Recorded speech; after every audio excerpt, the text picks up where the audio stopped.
से 600 साल पहले भविष्यवक्ता दानियल पैदा हुआ और भविष्यवक्ता दानियल ने ऐसी भविष्यवाणियां दी जो कुछ यीशु मसीह के समय में पूरी हो गई और जो कुछ आज भी पूरी हो रही हैं। आमीन। अगर आप प्रकाशित पुस्तक को समझना चाहते हो, बिना दानियल की पुस्तक के आप कुछ नहीं समझ सकते। सिर के ऊपर से चले जाएगी प्रकाशित पुस्तक का वाक्य, the book of revelations. If you want to understand book of Daniel में उसकी कुंजियां हैं। आमेन, आमेन। कितने साल पहले पैदा हुआ दानियल? 600 साल पहले पैदा हुआ। और दानियल द किंगडम ऑफ जूडा में पैदा हुआ। यहूदा का राज कहां से आया? यहूदा का राज और इजराइल का राज अलग क्यों हुआ? उत्पत्ति की पुस्तक से शुरू करते हैं। आदम के बारे में किसने सुना है? उंगली दिखा दो। आमीन। आदम के बारे में सबने सुना। आदित्य आपने नहीं सुना? दिखा दो। हाँ, थैंक यू। अब्राहम के बारे में किसने सुना है? अब्राहम से आया आइजक, आइजक से आया जेकब, जेकब जिसका नाम बाद में इजराइल डाल दिया। और परमेश्वर ने इजराइल, जिसको जेकब को इजराइल बुलाया, उसके द्वारा एक पूरा राज्य एस्टैब्लिश किया। उसके द्वारा सारी जातियां इजराइल की आई। और इजराइल से बाद में आया यूसुफ, इंग्लिश में जोसेफ। ऊंची आवाज में बोल दीजिए जोसेफ। जोसेफ आया। इजराइल, जोसेफ की वजह से पूरा इजराइल मिस्र में गया और 120 लोग मिस्र में गए थे। 400 साल वहां रहे। कितने साल रहे?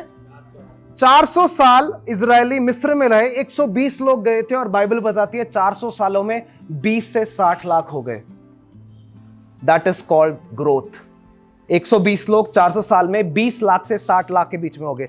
400 साल वो मिस्र में रहे। उसके बाद एक व्यक्ति आया जिसका नाम है मोसेस, मूसा। ऊंची आवाज में बोलिए मोसेस। इंग्लिश में बोल दीजिए, हिंदी में बोल दीजिए मूसा। 40 साल मिस्र में, 400 साल मिस्र में, 40 साल की जर्नी में मूसा लेके गया। उसके बाद एक और 400 साल का फेस आया जब वो वायदे की जमीन में पहुंचे, जिसको कहते हैं द पीरियड ऑफ जजेस, न्यायों का समय। ऊंची आवाज में बोल दीजिए न्यायों का समय। आमीन, थैंक यू। न्यायों का समय आया। न्यायी कौन कौन थे? यहोशू एक न्याय था, गिदियन न्याय था, सैमसन न्याय था। ये सब न्याय हुए। उसके बाद इजराइल ने क्या कहा कि हमें राजा चाहिए। ऊंची आवाज में बोलो हमें राजा चाहिए।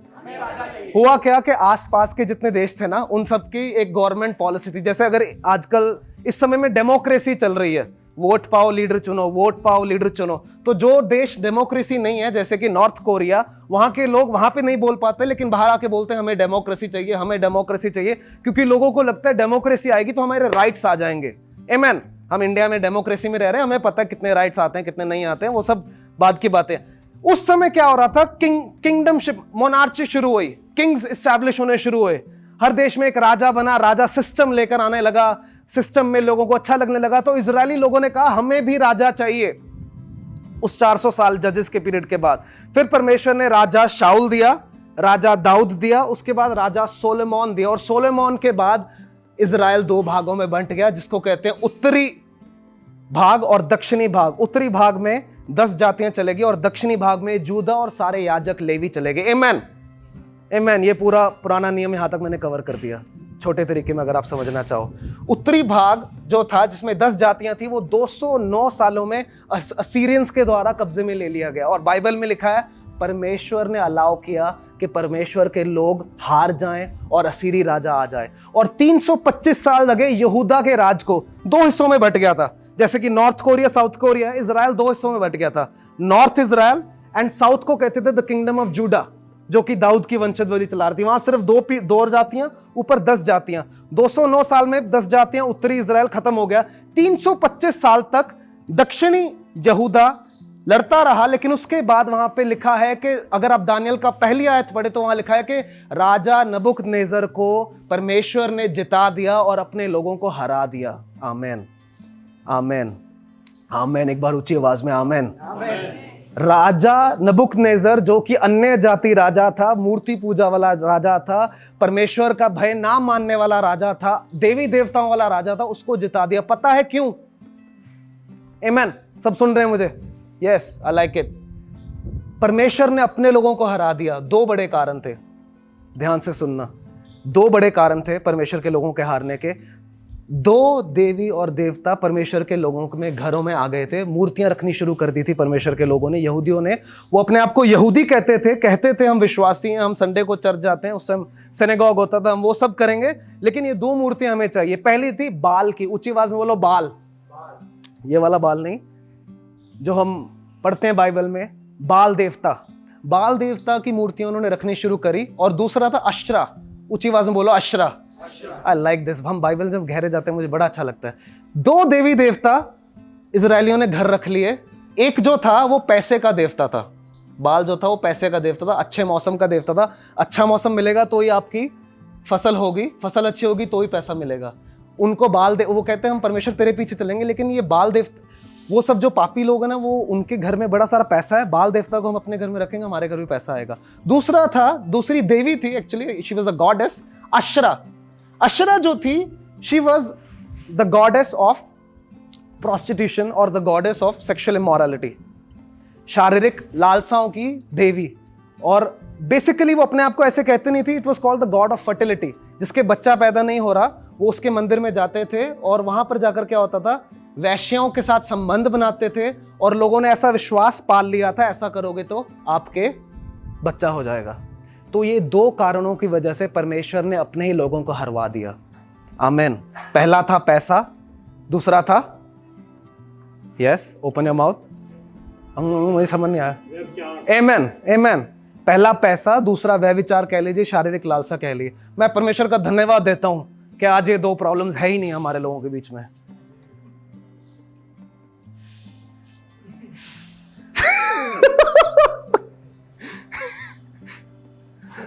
आज ये 2 प्रॉब्लम्स है ही नहीं हमारे लोगों में। पैसे की प्रॉब्लम कहाँ है? हम सब तो, व्यभिचार कहाँ, वी आर मॉरली प्रूफ।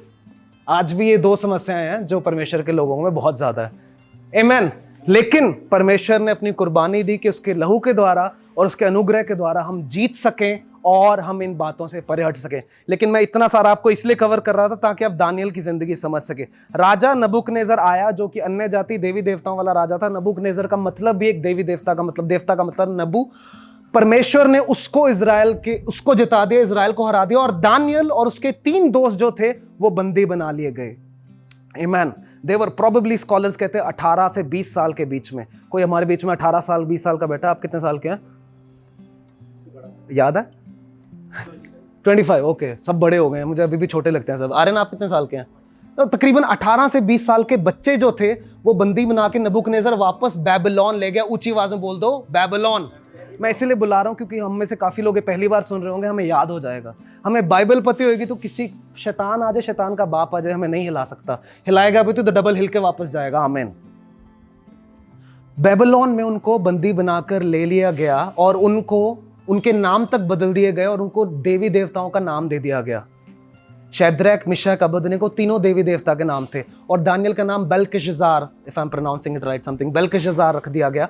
इनको देवी देवता के नाम दे दिए गए और इनको पूरी तरह से बदला गया। लेकिन दानियल को बाहर से जरूर बदल लिया, उसकी दाढ़ी जरूर काट ली गई, उसको बाहर से पूरा बदल लिया गया। लेकिन दानियल ने अपने आप को अंदर से कभी नहीं बदला। दानियल ने अपने आप को अंदर से वचन के ऊपर ही चलाया। जब वो दानियल को कहते थे तू ये वाला मांस खा ले जो बाइबल में अलाउड नहीं है, जो चीज़ें बाइबल में मना है वो वाला मांस खा ले, दानियल कहता था नहीं, मैं सब्जियां खा लूंगा उबाल के और मैं तुमसे बेहतर दिखूंगा क्योंकि मेरा परमेश्वर मुझे ज़्यादा बेहतर दिखाएगा। उसको बाहर से ज़रूर बदल दिया लेकिन दानियल ने अपने आप को अंदर से ना बदलने दिया। आमेन। अब हम आते हैं चैप्टर नंबर 2 में। चैप्टर नंबर 2 में क्या है कि मेरे साथ आप चैप्टर नंबर 2 खोल सकते हैं, दानियल की पुस्तक 2 अध्याय 1 आयत खोल सकते हैं, नहीं है तो फोन में खोल सकते हैं, वो भी नहीं तो ध्यान से सुन सकते हैं। यहाँ लिखा है कि 2 अध्याय के 1 आयत में, अपने राज्य के 2 वर्ष में नबूकदनेस्सर ने ऐसा स्वप्न देखा जिससे उसका मन बहुत ही व्याकुल हो गया और वह सो ना सका। तब राजा ने आज्ञा दी कि ज्योतिषी, तांत्रिक, टोना करने वाले सभी बुलाए जाएं और सभी लोगों को राजा के आगे पेश किया गया। तब राजा ने उनसे कहा, मैंने स्वप्न देखा है और मेरा मन व्याकुल है। आमीन। तो दानियल की एक बात है, राजा नबूकदनेस्सर की एक बात है, सरफिरा राजा है। आमीन। बहुत ही सरफिरा राजा है। सबको बुलाएगा, कहेगा मेरा सपना भी बताओ और सपने का मतलब भी बताओ, नहीं तो सब मारे जाओगे। पूरे दानियल की पुस्तक में अगर आप देखेंगे, नबूकदनेस्सर राजा का राज पूरे मिडिल ईस्ट में फैला हुआ था। अगर हम आज का मैप खोल के देखें, जितने मिडिल ईस्टर्न कंट्रीज हैं सब में राजा नबूकदनेस्सर का राज फैला हुआ था। और बाइबल में पूरा सरफिरा राजा है। एक चैप्टर में परमेश्वर की स्तुति करेगा, अगले चैप्टर में कहेगा कि मेरी मूर्ति बनाओ और उसके आगे झुको नहीं तो जला दूंगा।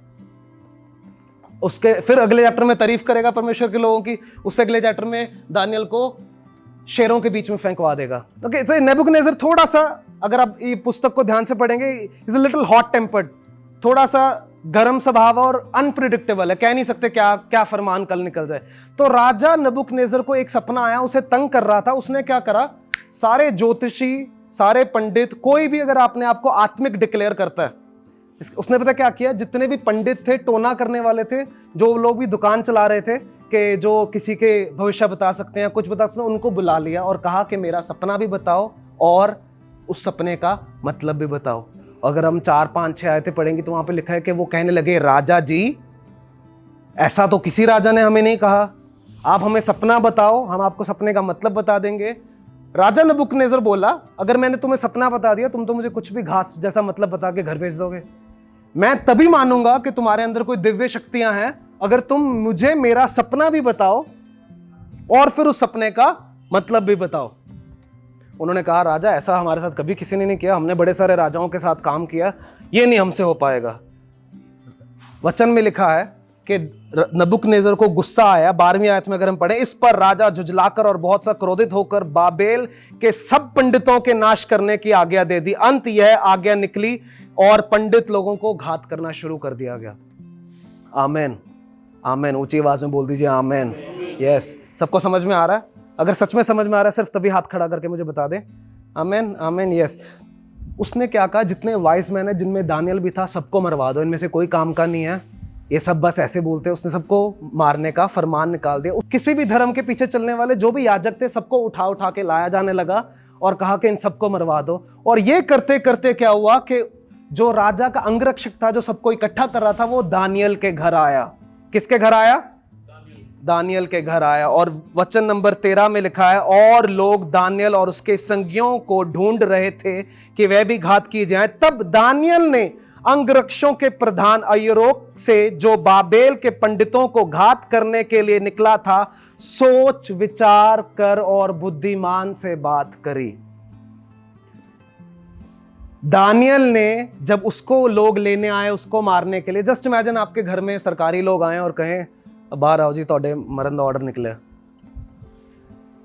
जस्ट इमेजिन आपके घर में 2-4 फौजी आए और घर में ढूंढ रहे हैं कि ये जो याजक हैं, जो पास्टर हैं, एल्डर हैं, जो भी आत्मिक लोग हैं, उनको पकड़ के मारने का ऑर्डर निकला है। जब दानियल के घर राजा का अंगरक्षक आया, वहां पर लिखा है कि दानियल ने समझदारी से और सोच विचार करके उनसे बात करी। इंग्लिश में बड़ा ब्यूटीफुली लिखा है, Daniel handled the whole matter with wisdom and discretion. Discretion का मतलब होता है the ability to talk in a way that doesn't offend anyone.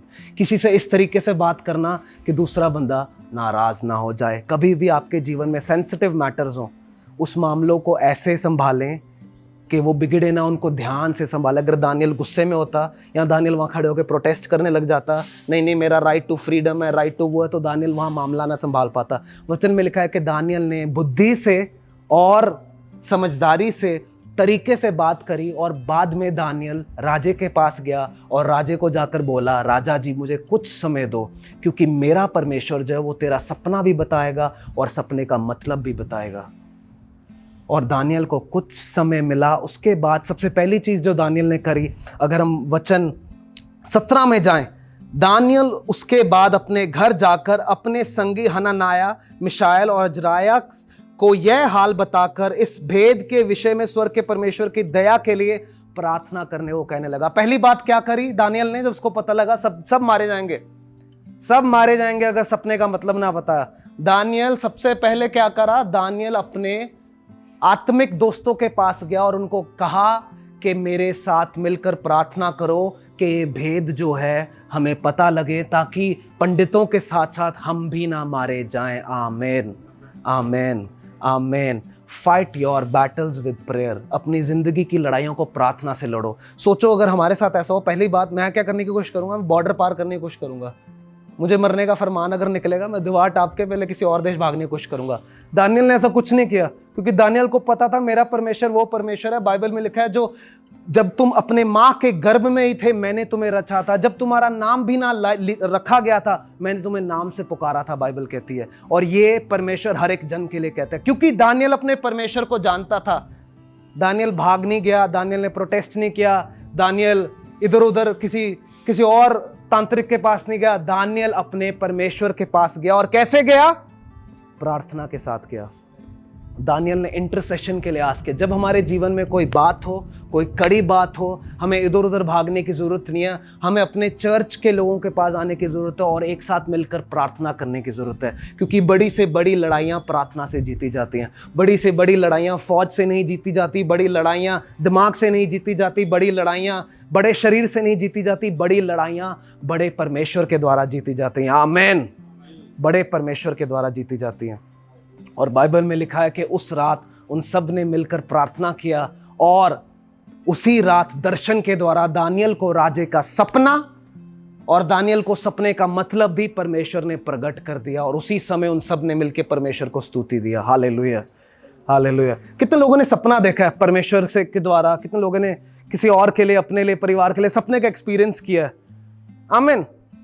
हमारा परमेश्वर भेदों को खोलने वाला परमेश्वर है। अपने पड़ोसी से बोलो, भेदों को खोलने वाला परमेश्वर है। हमारा परमेश्वर भेदों को खोलने वाला परमेश्वर है। मैंने थोड़े दिन पहले गाड़ी ली है, बाहर खड़ी है, ब्लेस करके जाना चाहते हैं कि उसका इंजन भी सही रहे, कोई खर्चा ना होए और उसके बाद कोई पैसा भी ना लगे। आमीन। तो गाड़ी लेने जब मैं देखने गया तो अभी गाड़ी का पूरा प्लान नहीं बना था। सिस्टर रिया, अभी गाड़ी का मैंने बताया भी नहीं था किसी को कि मैं सोच रहा हूँ। हल्की सी बात शायद ब्रदर गगन से हुई थी, वो भी बड़ी अभी सोचा नहीं था गाड़ी लेनी है। तो रिया दीदी मेरे पास आया, कहते हैं कि मुझे सपना आया जिसमें सपने में जसकरण की मम्मी रिया दीदी को कह रही है कि जसकरण ने हमें काली गाड़ी लेकर दी है, बड़ी। और उसके बाद जैसे ही मैं ये गाड़ी देखने गया, ठीक है, नंबर तो अच्छा था जो था, वो सपना भी मेरे दिमाग में आने लग गया। आमीन। हमारा परमेश्वर सपनों के द्वारा बात करने वाला परमेश्वर है और हमें किसी के पास जाने की जरूरत नहीं है, क्योंकि हमारा परमेश्वर भेद को खोलने वाला परमेश्वर है। आमीन। वो पहले अपने दोस्तों के पास गया, प्रार्थना में गया। दानियल उसी समय जीत गया था जब दानियल प्रार्थना करवाने गया था। मैं आपको बताता हूं, आपके जीवन में जितनी मर्जी बड़ी समस्या है, आप तब नहीं जीतेंगे जब आपके जीवन में कोई आशीष आ गई, पैसा आ गया हो, वो बाद में होगा। आप तब जीत जाएंगे जब आप प्रार्थना के लिए चले जाएंगे। आप उसी समय, दानियल उसी समय जीत गया था जब वो अपने दोस्तों के पास प्रार्थना के लिए चला गया। आपके जीवन में जब कभी समस्या आती है या कोई प्रॉब्लम आती है, आपकी जीत वहीं पर है जहां पर आप प्रार्थना करने चलेंगे। उसके बाद जो होगा वो बाद में होगा, लेकिन आपकी जीत प्रार्थना में परमेश्वर पहले ही करवा चुके होंगे। आमीन। उसके बाद दानियल जाता है राजा के पास, राजा को सपना भी बताता है, सपने का मतलब भी बताता है। और उसके बाद दानियल एक बड़ी खूबसूरत चीज़ बोलता है दूसरे अध्याय में। दानियल वहाँ पर कहता है कि मुझे ये चीज़ इसीलिए नहीं पता लगी क्योंकि मैं उनसे लोग, ध्यान से सुनना, जो भेद राजा पूछता था वह ना पंडित, ना तांत्रिक, ना ज्योतिषी, ना दूसरे भावी बताने वाले राजा को बता सकते हैं, परंतु भेदों को प्रकट करने वाला परमेश्वर स्वर्ग में है। और 30वीं आयत में दानियल ने कहा, मुझ पर यह भेद इसी कारण नहीं खुला गया कि मैं सब बाकी प्राणियों से अलग हूं या बेहतर हूं। मेरे पर यह दया इसलिए हुई, मुझ पर यह भेद इसलिए पता चला क्योंकि मेरा परमेश्वर बड़ा है। हालेलुया। दानियल ने महिमा परमेश्वर को दी। कभी कभी हमारे जीवन में टेस्टमनी आती है या कुछ बड़ी बात आती है, धीरे धीरे हम शुरू करते हैं परमेश्वर को महिमा देने से और धीरे धीरे परमेश्वर बाद में, मैं पहला, हमारी महिमा खुद हम कहते। ऐसे होना चाहिए। अगर मेरे को कोई कॉम्प्लीमेंट दे, वाह बहुत अच्छा काम किया, मुझे कहना चाहिए thank you so much, all glory to God. कभी कभी हमारी बातों से उल्टा होता है। हमें कोई अगर कुछ तारीफ या कॉम्प्लीमेंट या टेस्टमनी, कुछ हमारे जीवन में बड़ा काम होता है तो हम कहते हैं thank God, all glory to me. हमें ये दानियल से एक बात सीखने वाली है। दानियल ने जाकर ये नहीं बोला कि मैं दिन 10 घंटे प्रार्थना करता हूं इसलिए मैंने पता लगा। दानियल ने जाके बोला क्योंकि मेरा परमेश्वर बड़ा है इसलिए मुझे पता लगा। दानियल ने कहा कि इसीलिए नहीं पता लगा कि मैंने बाकियों से ज़्यादा पढ़ाई करी है या मैं बाकियों से ज़्यादा आत्मिक हूँ। उसने बल्कि ये भी बोला कि मैं उन पंडितों से भी बेहतर हूँ इसीलिए मुझे ये नहीं पता लगा, लेकिन क्योंकि मेरा परमेश्वर बड़ा है, क्योंकि मेरा परमेश्वर बड़ा है। एक बार ऊंची आवाज़ में बोल दीजिए, क्योंकि मेरा परमेश्वर बड़ा है। एक बार और ऊंची आवाज़ में, क्योंकि मेरा परमेश्वर बड़ा है। Always try to glorify God. अपने जीवन से हमेशा महिमा परमेश्वर को मिलने दें। सच बताऊं, दानियल उनसे ज़्यादा पढ़ा लिखा था बाकी पंडितों से। सच बताऊं, दानियल ज़्यादा समझदार था, लेकिन फिर भी दानियल ने ये नहीं बोला कि मैं समझदार हूँ। दानियल ने बोला मेरा परमेश्वर समझदार है, मेरा परमेश्वर बड़ा है, मेरा परमेश्वर शक्तिशाली है। मैं चाहे छोटा हो जाऊँ, मेरा परमेश्वर बहुत बड़ा है। आमीन। और आखिरी आयत में आपको पता है क्या हुआ? सेकंड लास्ट आयत में 48th वर्स में, तब राजा ने दानियल का पद बड़ा कर दिया और बहुत बड़े बड़े दान दिए और यह आज्ञा दी कि यह बाबल के सारे प्रांत पर हाकिम और बाबल के सब पंडितों का मुख्य प्रधान ठहरेगा। आमेन। एक झटके में एक 18-20 साल का बच्चा जिसको जल्दी से कोई पूछने भी नहीं गया था, एक झटके में वो सभी पंडितों, सभी धार्मिक जगहों का प्रधान बना दिया गया। Hallelujah, hallelujah, hallelujah. दानियल को जो चीज, जो फरमान मारने का निकला था, वही कारण बन गया दानियल को आशीष देने का। मैं आपको सच बताता हूं, हमारे जीवन में जो जो चीजें शैतान लेकर आएगा, हमें मारने को, हमें छोटा दिखाने को, उन्हीं चीजों का इस्तेमाल करके परमेश्वर हमारी गवाही बड़ी कर देगा, परमेश्वर हमारा स्टैचर बड़ा कर देगा, परमेश्वर हमारे जीवन में अपना काम ले आएगा। The reason of the blessing was the same that was supposed to be the reason for his death. जो शैतान ने उसको मारने के लिए फरमान जारी किया था, वही फरमान परमेश्वर ने इस्तेमाल किया और उसको बड़ा खड़ा कर दिया। हालेलुया। मैं सच में बता रहा हूँ, हमारे जीवन में जो जो समस्या आएंगी, जो समस्या आएंगी, वो आशीष का कारण बन जाएंगे, क्योंकि हमारा परमेश्वर बड़ा है, हमारा परमेश्वर बड़ा है। दानियल को मारने के लिए लोग उसके घर पे ऊपर आए थे, लेकिन जब परमेश्वर के जन के दरवाजा खटखटाया जाता है मौत के लिए, वो मौत परमेश्वर के घर के आगे आकर रुक जाती है। परमेश्वर के जन के घर के आकर मौत आगे नहीं बढ़ पाई, क्योंकि परमेश्वर का जन वहां पर रह रहा था और उसने बुद्धिमानी से, समझदारी से और प्रार्थना से पूरे हालात बदल दिए, और सिर्फ अपने 4 लोगों की नहीं, बहुतायत पंडितों की जान बचने का वो कारण बन गया। और सच में अगर हम परमेश्वर की भय में चलेंगे और परमेश्वर की आज्ञा में चलेंगे, कोई ऐसा हथियार नहीं है जो हमारे साथ हमारे आगे चल पाए, कोई ऐसा बॉम्ब नहीं है। लोग कहते हैं न्यूक्लियर बॉम्ब ज़्यादा बड़ा है, अब लोग कह रहे हैं नहीं, बायोलॉजिकल बॉम्ब जो वायरस बनाने वाला बॉम्ब होता है वो ज़्यादा बड़ा है। मैं आपको सच बताऊं, प्रेयर का बॉम्ब सबसे बड़ा बॉम्ब है। प्रार्थना से बड़ा हथियार कोई नहीं है, प्रार्थना से बड़ी चीज कोई नहीं है, प्रार्थना से बड़ी ताकत कोई नहीं है। कमजोर से कमजोर दिखने वाला व्यक्ति जब अपने घुटनों पे आकर प्रार्थना करता है, अपने दोस्तों के साथ मिलकर प्रार्थना मांगता है, स्वर्ग का परमेश्वर उसके ऊपर आकर महिमा करने के लिए तैयार है। आपके लिए परमेश्वर लड़ने के लिए तैयार है। Hallelujah, hallelujah. वो चॉइस हमारे ऊपर है। दानियल चाहता तो घर जाकर टीवी चला के सो सकता था, या टिकटॉक देख के सो जाता, या पबजी खेल के सो जाता, कुछ ना करता, कल देखेंगे, पता नहीं, भागने की तैयारी करो। नहीं, दानियल पहले गया, लड़ाई का समय, और मैं ये लड़ाई प्रार्थना से लड़ूंगा। कितने लोग प्रार्थना से लड़ाई लड़ना चाहते हैं अपने जीवनों की? मैं आपको सच बताता हूँ, बाहर से हम चाहे बहुत ही, लोग हमें देख के सोचते हो इसका कुछ नहीं हो सकता, लोग हमें देख के सोचते हो इसको कुछ पता नहीं है, लोग हमें देख के सोचते हो ये तो वियर्ड है, अजीब है।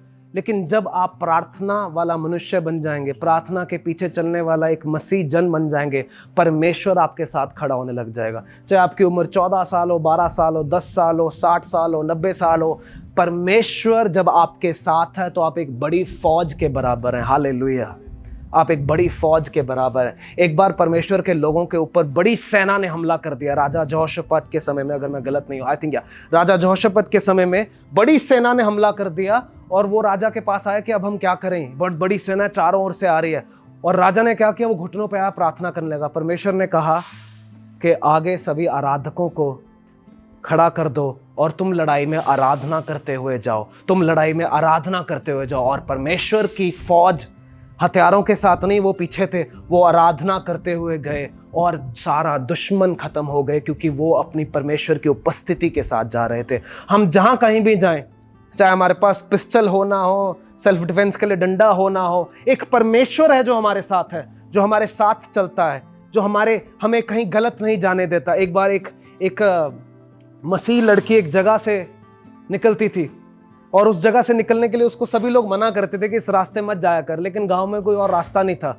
वो आगे पढ़ाई करने के लिए आगे जाते थे, गांव में जाने के लिए कोई रास्ता नहीं था, तो वो अकेली जाती थी, अकेले आती थी। रास्ते में सभी अजीब तरह के लोग होते थे, और वहां पर क्या हुआ, एक बहुत बड़ा हादसा हो गया, एक क्रिमिनल कांड वहां पर उस रास्ते पर हो गया। उसके बाद जब वहां पर तहकीकात हुई तो पुलिस वालों ने ये सोचा, ये लड़की जो रोज आ रही है इसके साथ कुछ नहीं हुआ, और जो व्यक्ति पहली बार निकल रहा था उसके साथ गलत क्यों हो गया। तो जब उन्होंने क्रिमिनल से पूछा तो क्रिमिनल कहता, ये अकेली थोड़ी आती थी, जब ये चलती थी तो इसके पीछे कुछ विशाल चलता था। जब ये चलती थी तो हम इसको देखकर हमें लगता नहीं था ये अकेली है, हमें हमेशा ऐसा लगता था इसके साथ कोई चल रहा है। जब आप कहीं घोर अंधकार के रास्तों में भी जाएंगे, हमारा परमेश्वर हमारे साथ है, वो हमारे पीछे चलने को तैयार है, वो प्रार्थना वाले मनुष्यों के साथ चलता है। हालेलुया। कितने लोग विश्वास करते हैं? नागालैंड में एक एक्स सैतन वर्शिपर ने, शैतान की आराधना करने वाले एक किसी ने परमेश्वर को अपना लिया। तो उनसे पूछा कि जब आप शैतान की आराधना करते थे तो क्या होता था आपके साथ? तो उन्होंने एक बात बताई कि जब भी कोई आत्मा से भरा हुआ, कोई प्रार्थना का मनुष्य, कोई प्रार्थना वाला मसीह जन हमारे आगे से निकलता था, कहते जब वो चलते थे अगले 10 मिनट तक हम वहां से चल नहीं पाते थे, क्योंकि वो एक आत्मिक आग छोड़कर पीछे जा रहे होते थे। एक आत्मिक आग वो पीछे छोड़कर जा रहे होते थे। ये है प्रार्थना का सामर्थ्य। आप जहां से चले जाएंगे वहां पर श्राप हट जाएंगे। आप जहां से चले जाएंगे वहां शैतान देखकर डरना शुरू कर देगा, क्योंकि आपका परमेश्वर आपके साथ चलता है। आमेन, हालेलुया, हालेलुया, हालेलुया। एक फ्लायर बहुत फेमस हुआ था पहले लॉकडाउन में कि शैतान परमेश्वर से कह रहा है, देख मैंने कोरोना के द्वारा सारे चर्च बंद कर दिए। और आगे लिखा है कि जीसस को रिप्लाई करते हैं कि तुझे क्या लगता है तूने चर्च बंद कर दिए? मैंने तो हर घर में एक चर्च खोल दिया। Hallelujah, hallelujah. कोरोना के समय में जितने बैप्टिज्म्स हमारे चर्च ने देखे उतने हमने पिछले 2-3 साल में नहीं देखे थे। जितने लोगों तक हम पहुंच पाए, मॉरिशस में ऑनलाइन बैप्टिज्म्स अलग, ऑस्ट्रेलिया में ऑनलाइन बैप्टिज्म परमेश्वर ने इस तरह से इस्तेमाल किया। लोगों के बाथरूम में उनके बपतिस्मा हो रहे हैं। आमीन। जो शैतान इस्तेमाल करेगा आपको खत्म करने के लिए, वही पकड़कर परमेश्वर इस्तेमाल करेगा आपको ब्लेस करने के लिए, क्योंकि यही परमेश्वर का स्टाइल है, यही परमेश्वर का तरीका है। ब्रदर गगन की जॉब 2-3 महीने बीच में बहुत प्रॉब्लम थी। किस को पता है? उन्होंने गवाही भी दी है तो मैं ओपनली शेयर कर सकता हूँ, आपको तो पता ही होगा।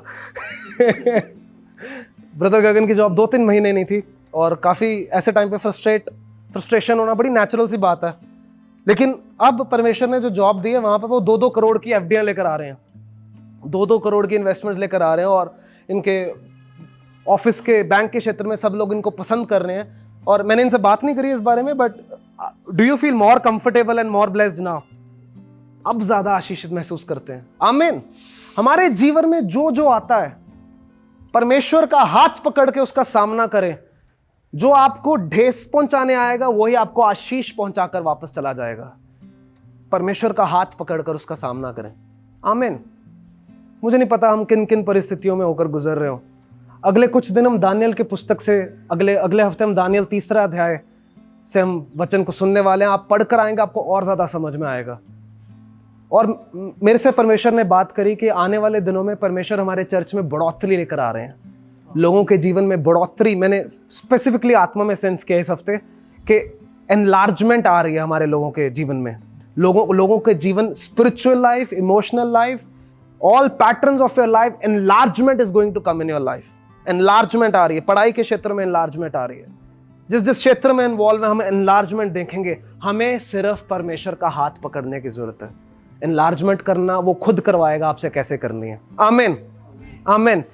4 बातें जो हमने आज वचन से समझी। सेंसिटिव मैटर्स को विजडम और डिस्क्रिशन के साथ हैंडल करें, बुद्धि के साथ हैंडल करें। जब कभी लाइफ में प्रेशर है, डिप्रेस नहीं होना, हार नहीं माननी है, खड़े होना है, विचार करना है, प्रार्थना करनी है, बात करनी है। आमीन। दूसरी बात, हर लड़ाई प्रार्थना से लड़नी है, क्योंकि हर लड़ाई को हम जीत सकते हैं जब हम प्रार्थना से लड़ेंगे। आमीन, आमीन। तीसरी बात, जब परमेश्वर आपके जीवन में कुछ करे, महिमा किसको देनी है? आमीन। किसको देनी है? मम्मी पापा ये सब और अपने आत्मिक गुरु, इन सबको नहीं देनी है।